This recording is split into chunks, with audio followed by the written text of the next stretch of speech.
कैसे हो दोस्तों? सब बढ़िया हो? आपका फिर से हमारे चैनल एजुकेशन ऐप पर करंट अफेयर्स की क्लास में आपका स्वागत है। तो सब बढ़िया ही होंगे आशा करता हूँ। तो आज 26 मई 2021 का करंट अफेयर्स हम लेकर आए हैं, तो इनको हम शुरू करते हैं। तो दोस्तों चलो आज का पहला क्वेश्चन हम देखते हैं कि आज का पहला क्वेश्चन क्या है और कैसा है। बड़ा दमदार क्वेश्चन है कि किस राज्य ने एक एसएमएस आधारित रेमडेसिविर आवंटन और सूचना प्रणाली स्थापित की है। तो दोस्तों किसने की है? ये कौन सा राज्य है? ये हमारा कर्नाटक राज्य है। ठीक है, तो कर्नाटक ने एक एसएमएस आधारित कौन सी रेमडेसिविर आवंटन और सूचना प्रणाली स्थापित की गई है, जिसका उद्देश्य क्या है? इसका उद्देश्य एक ही है, क्या है? कालाबाजारी को रोकना या इनके दुरुपयोग को रोकना। ठीक है, इस एसएमएस से आधारित यह है कि इसमें मरीजों को यह सूचना मिलती है इस एसएमएस के माध्यम से कि उसे किस अस्पताल से दवाई उपलब्ध कराई गई है। ठीक है दोस्तों, तो यहाँ पे हम एक और क्वेश्चन बनता है, यहाँ पे देख लेते हैं साथ साथ में। वो है हमारे कर्नाटक के मुख्यमंत्री सीएम कौन है? ये हमारे हैं बीएस येदियुरप्पा। कौन है? बीएस येदियुरप्पा। ठीक है, और यहाँ के राज्यपाल कौन है? हमारे यहाँ के कर्नाटक के राज्यपाल कौन है? वजुभाई वाला। कौन है? वजुभाई वाला। तो आशा करता हूँ समझ में आ गया होगा। एक बार फिर से रिपीट कर देता हूँ कि किस राज्य ने एसएमएस आधारित रेमडेसिविर आवंटन सूचना प्रणाली स्थापित की है? ये हमारे की है कर्नाटक ने। ठीक है, और इनका मुख्य उद्देश्य है कालाबाजारी को रोकना, अस्पतालों में हो रही है उनको। और यहाँ के कर्नाटक के सीएम कौन है? ये हमारे हैं बीएस येदियुरप्पा और इसके राज्यपाल हैं वजुभाई वाला। ठीक है दोस्तों, तो आज का अगला क्वेश्चन देखते हैं। करंट अफेयर्स के इस अगले क्वेश्चन और ही दमदार है, क्योंकि आज का करंट अफेयर्स सबसे अच्छा करंट अफेयर्स माना जा रहा है, क्योंकि आज की क्वेश्चन बहुत अच्छे क्वेश्चन है। और इसी के साथ हमारा दूसरा क्वेश्चन है, किसने सबसे सम्मानित फोर्ब्स अंडर 30? कौन सा? अंडर 30 एशिया सूची में प्राप्त किया है। तो चलो बताओ आप किसने किया है? ये हमारे कौन सी कंपनी किया है? ये हमारी मुफार्म कंपनी ने किया गया है। तो इसके संस्थापक कौन है ये भी हम बता देते हैं। और ये कहाँ की है? ये हमारे गुरुग्राम स्थित है, गुरुग्राम की कंपनी है। और इसके स्टार्टअप मुबारक के सह संस्थापक कौन है? जितेश अरोड़ा, अभिजीत मित्तल और आसना सिंह। ठीक है, उन्होंने सभी को सम्मानित किया गया और उन्होंने कौन सा है? फोर्ब्स अंडर 30 एशिया सूची में अपना स्थान प्राप्त किया है। ठीक है, तो फोर्ब्स अंडर 30 एशिया सूची में स्थान किसने प्राप्त किया है? ये मुवाफ कंपनी का नाम इसने किया है। ठीक है दोस्तों, और ये कहाँ पर स्थित है? ये हमारे गुरुग्राम में स्थित है। ठीक है, तो आज का अगला क्वेश्चन देखते हैं करंट अफेयर्स में। चलो आज का थर्ड क्वेश्चन है, यह है किस राज्य सरकार ने वात्सल्य योजना की घोषणा की है? तो दोस्तों ये नाम सुनते ही आपको पता लग गया होगा कि वात्सल्य योजना क्या योजना है, इसका उद्देश्य क्या होगा। तो चलो देखते हैं कौन आंसर बताता है। तो इसका आज का आंसर है दोस्तों वात्सल्य योजना की घोषणा तो किसने की है? ये कि हमारी उत्तराखंड सरकार ने की है। ठीक है, तो किसने किया दोस्तों? ये हमारे की है उत्तराखंड सरकार ने। ठीक है, तो क्या है? उत्तराखंड के मुख्यमंत्री कौन है? उत्तराखंड के मुख्यमंत्री कौन है? तीरथ सिंह रावत। कौन है? तीरथ सिंह रावत। ठीक है, तो उत्तराखंड के मुख्यमंत्री तीरथ सिंह रावत ने इस योजना, कौन सी योजना? वात्सल्य योजना का शुभारंभ किया या घोषणा की है। तो इन योजना में क्या है? इसका उद्देश्य क्या है? इस योजना उन लोगों के लिए है जो अनाथ बच्चों के लिए है। ठीक है, जिन्होंने कोविड-19, जो अनाथ व्यक्ति हैं जिन्होंने कोविड-19 संक्रमण के चलते हुए अपने माता पिता को खो दिया है। ठीक है, तो इसमें सरकार उनका पूरा खर्च उठाएगी। तो सरकार का उद्देश्य है कि जब वह 21 वर्ष का हो जाएगा, जिनके को यह इस योजना के तहत जब व्यक्ति 31 वर्ष का हो जाता है तो उनका संपूर्ण भरण पोषण और रोजगार के लिए प्रशिक्षण व्यवस्था कौन करेगी? राज्य सरकार ही करेगी। तो ये बहुत बड़ा अहम योगदान है हमारे सीएम तीरथ सिंह रावत का, जिन्होंने ऐसी घोषणाएं की हैं, ऐसे लेके आ रही हैं। तो अच्छी योजना है। ये भी वात्सल्य योजना आने वाली एग्ज़ामों के लिए महत्वपूर्ण होगी। ठीक है दोस्तों, तो याद हो गया होगा कि किस राज्य सरकार ने वात्सल्य योजना की घोषणा की है। ये हमारे उत्तराखंड सरकार ने की है। ठीक है, चलो आज का अगला क्वेश्चन देखते हैं। ये रहा आज का और क्वेश्चन, ये नंबर 4 क्वेश्चन। ठीक है, ध्यान से देखना, बहुत अच्छा क्वेश्चन है। वित्त एवं कारपोरेट कार्य राज्य मंत्री का नाम बताइए जिन्होंने, कौन से कारपोरेट कार्य राज्य मंत्री, ठीक है, तो उनका नाम तो आपको याद ही होगा सभी को, जिन्होंने MCA 21 वर्जन 3.0 के पहले चरण का शुभारंभ किया है। तो कौन किया है, कौन है? तो हमारे वित्त और कारपोरेट कार्य राज्य मंत्री कौन है? ये हमारे हैं श्री अनुराग सिंह। ठीक है, तो अनुराग सिंह क्या है? एक ठाकुर, अनुराग सिंह ठाकुर है इनका पूरा नाम। तो इन्होंने अपने एक वर्चुअल कार्यक्रम के दौरान नवीनीकृत एक वेबसाइट MCA, कौन सी? MCA अधिकारियों के लिए नई ईमेल सेवा। इनमें क्या है कि जो अधिकारी है ना, उनके लिए एक तो नई ईमेल सेवा, कौन सी? नई ईमेल सेवा और ई-बुक के 2 नए मॉडल्स तैयार किए हैं। ठीक है, तो इसमें इसके साथ कौन कार्य करेगा?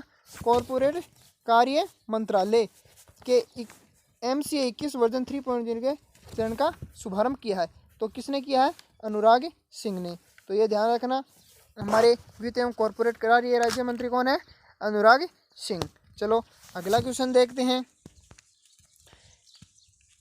दोस्तों, हमारे चैनल को लाइक शेयर एंड सब्सक्राइब ज़रूर करें, ताकि हम आपकी सहायता मिलती रहे तो और अच्छा करने का प्रयास करेंगे। ठीक है दोस्तों, तो अगला क्वेश्चन है आज का कि 25 मार्च को विश्व भर में कौन सा दिवस मनाया जाता है? तो 25 मार्च को विश्व भर में कौन सा दिवस मनाया जाता है? ये हमारा मनाया जाता है कौन सा? अंतर्राष्ट्रीय गुमशुदा दिवस। ठीक है दोस्तों, तो ये क्यों मनाया जाता है अंतर्राष्ट्रीय गुमशुदा दिवस, बाल दिवस? बाल नाम आते ही आप समझ गए होगे, बाल है तो बच्चों के लिए होगा। ठीक है, और यह उन गुमशुदा बच्चों के लिए मनाया जाता है, किनके लिए? जो किसी भी तरह, यानी उनके साथ जब बचपन में किसी भी प्रकार का अपराध हुआ हो, उनके साथ कुछ भी हो, अपने माता पिता से बिछुड़ चुके हों। ठीक है, समझ रहे होंगे आप। तो जब वो अपने घर, अपने माता पिता से किसी बहुत दिनों के बाद अपने माता पिता से किसी कारणवश मिल पाते हैं, तो उन्हीं की याद में ये अंतर्राष्ट्रीय गुमशुदा बाल दिवस मनाया जाता है। अर्थात इसका मुख्य उद्देश्य क्या था कि जो व्यक्ति किसी अपराध की चपेट में आने के कारण अपने माता पिता से नहीं मिल पाए हैं और वो अब जाकर के अपने माता पिता से मिले हैं, तो उन्हीं की याद में क्या मनाया गया? अंतर्राष्ट्रीय गुमशुदा बाल दिवस। ठीक है दोस्तों, आशा करता हूँ कि अच्छा लगा होगा, समझ में आया होगा। अगला क्वेश्चन है आज का, चलो देखते हैं। एशियन क्रिकेट काउंसिल ने एशिया कप 2021 को कितने वर्ष के लिए स्थगित कर दिया गया है? तो एशियन क्रिकेट काउंसिल, मुझे लगता है कि सभी क्रिकेट के फैन होंगे लगभग। तो अभी एशिया कप 2021 को कितने वर्ष के लिए स्थगित कर दिया गया है? कितने के लिए क्या है? ये क्या है? 2 वर्ष के लिए। ठीक है, तो क्या हुआ, क्या बात हुई?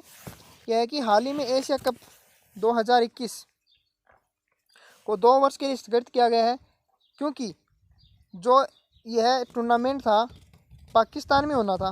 कहाँ पे होना था? पाकिस्तान में होना था, और इसे 2021 में कहाँ पे शिफ्ट कर दिया गया? अब इसे कर दिया गया है हमारे श्रीलंका में। ठीक है, तो शिंगलंगनम की शिफ्ट कर दिया गया है। इस टूर्नामेंट का आयोजन लगभग 2018 से हुआ था। ठीक है दोस्तों, तो कितने वर्ष स्थित किया गया है? 2 वर्ष के लिए। ठीक है, तो अगला क्वेश्चन देखते हैं। अगला क्वेश्चन है, किस राज्य सरकार ने कोरोना मरीजों के लिए संजीवनी परियोजना शुरू की है? तो किस राज्य सरकार ने संजीवनी योजना शुरू की है? ये दोस्तों हरियाणा सरकार का एक अहम कदम है। ठीक है, तो इन्होंने एक महत्वपूर्ण योगदान दिया। हरियाणा सरकार ने अच्छा कार्य किया, सराहनीय कार्य है, क्योंकि हरियाणा सरकार ने हाल ही में कोरोना के जो हल्के मरीज हैं या मध्यम लक्षण हैं, ठीक है, तो दोस्तों इस प्रकार के लक्षण वाले मरीजों को उनके घर पर, ठीक है, उनके घर पर ही कोविड-19 संक्रमण से हल्के और मध्यम लक्षण वाले जो भी व्यक्ति हैं उनको उनके घर पे ही पूरी देख रेख के साथ, पूरी सुविधा देने के साथ वहाँ पर इनकी स्वास्थ्य का क्या हो गया? स्वास्थ्य का उपचार होगा, अर्थात उन्हें वहीं पे घर पे ही पूरी सुविधाएं दी जाएगी। अर्थात रोगियों के 90% लोगों के घर पर ही समुचित देखभाल की जाएगी। तो ये एक हरियाणा सरकार का महत्वपूर्ण योगदान है। बड़ा सराहनीय कार्य किया है हरियाणा सरकार ने। आशा करते हैं कि सभी राज्य ऐसे ही करें तो भी कोविड-19 से हम बच पाएंगे, अन्यथा तो ये एक जानलेवा बीमारी हो गई है। अगला क्वेश्चन आज का 8वां, भारत में किस आयोग के पूर्व अध्यक्ष श्री कुमार बनर्जी का निधन हो गया है? तो भारत की किस आयोग के पूर्व निधि? तो श्री कुमार बनर्जी कौन से आयोग के थे? चलो, ये हमारे थे परमाणु ऊर्जा आयोग। ठीक है, तो हमारे श्री कुमार बनर्जी का हाल ही में निधन, कितने वर्ष की इनकी आयु थी? लगभग 70 वर्ष बताई जा रही है। ठीक है, तो 70 वर्ष की आयु में निधन हो गया है।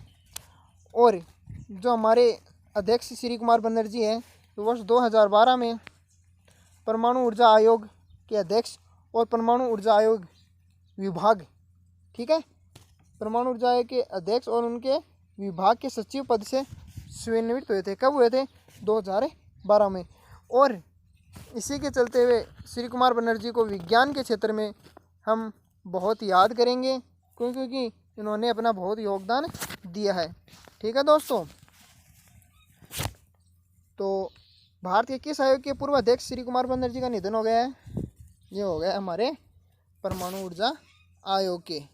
ठीक है, अगला क्वेश्चन फिर देखते हैं आज का,